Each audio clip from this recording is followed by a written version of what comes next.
Raya, Oui. depuis combien de jours est-ce que tu es célibataire et quelle est ta problématique? Alors, je suis célibataire depuis 60 jours et ma problématique, c'est que je suis en train de faire le deuil de ma dernière relation. La dernière relation qui est à ma droite. Mais justement, je le regarde À et droite, droite. j'attends qu'il me regarde. Ah mais mec, c'est ça. Je vous l'ai dit, guys. Oh putain.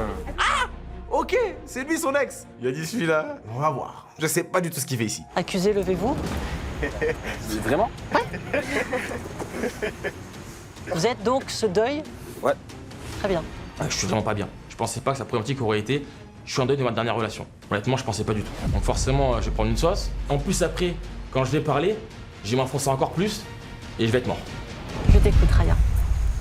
Du coup, Yanis, c'est ma troisième vraie relation et ma dernière relation. Ça a commencé il y a 1 an et demi. Et ça a été la relation qui a le plus compté pour moi. Et ça a été la relation où j'ai le plus ressenti d'émotions, que ce soit dans les hauts, qui étaient très hauts, et des bas qui ont été très bas aussi. Quand je commence à parler de ma problématique, je préfère ne pas regarder sur ma droite. J'ai pas envie de savoir si Yanis regarde, si Yanis s'interroge. Je dis simplement la vérité, je cache rien. Et en fait, j'ai été trompée dans ma première relation. Je suis très jalouse, je suis possessive, j'ai du mal à faire confiance. Et il travaille dans le monde de la nuit. Et il y a plein de gens qui parlent, on est dans la même ville, j'entendais des choses. Du coup, ça créait des disputes souvent, qu'on n'arrivait pas forcément à régler. On a fini par se séparer au bout de 8 mois. Mais je l'ai quitté en sachant que je l'aimais et que la seule chose que j'attendais, en fait, c'était que ça refonctionne.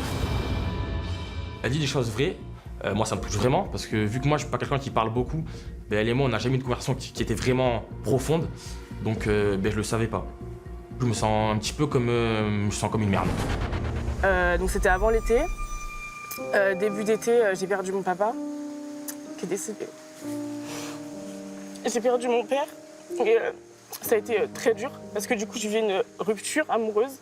Et une rupture, c'est pas le même amour, mais d'un père, quoi, qui n'était pas forcément là pour moi depuis l'enfance. Et enfin, ça a été très difficile.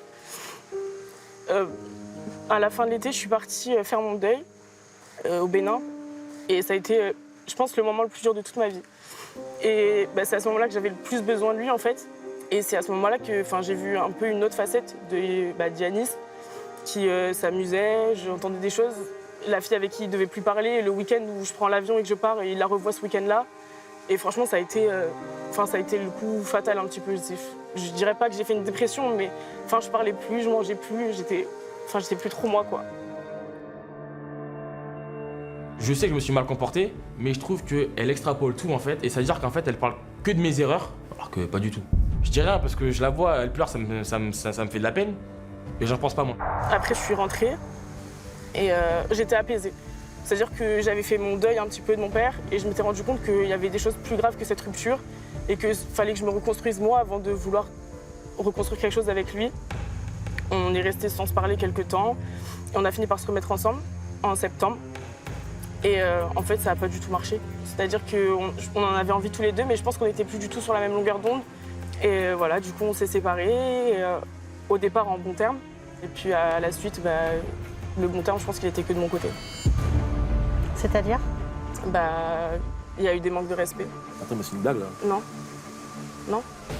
Je te jure, je parle sur les réseaux, je parle demande à. Donc on s'est C'est très séparés bien. en bon terme. Je serai toujours là oui. pour toi, c'est difficile. C'est vrai. J'en passe, ouais.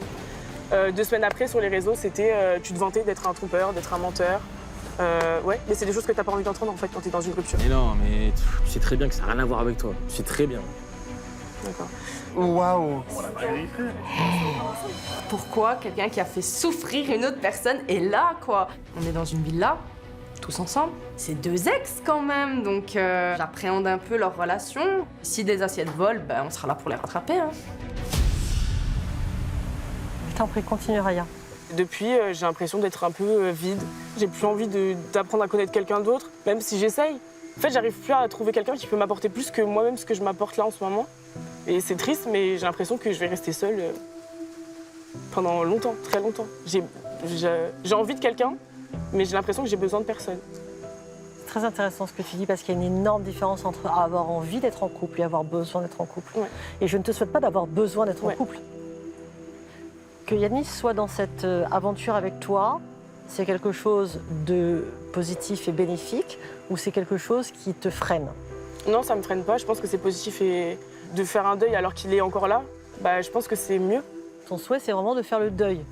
C'est-à-dire que cette relation, tu n'en veux plus. C'est une rupture ferme et définitive. Oui. Très bien.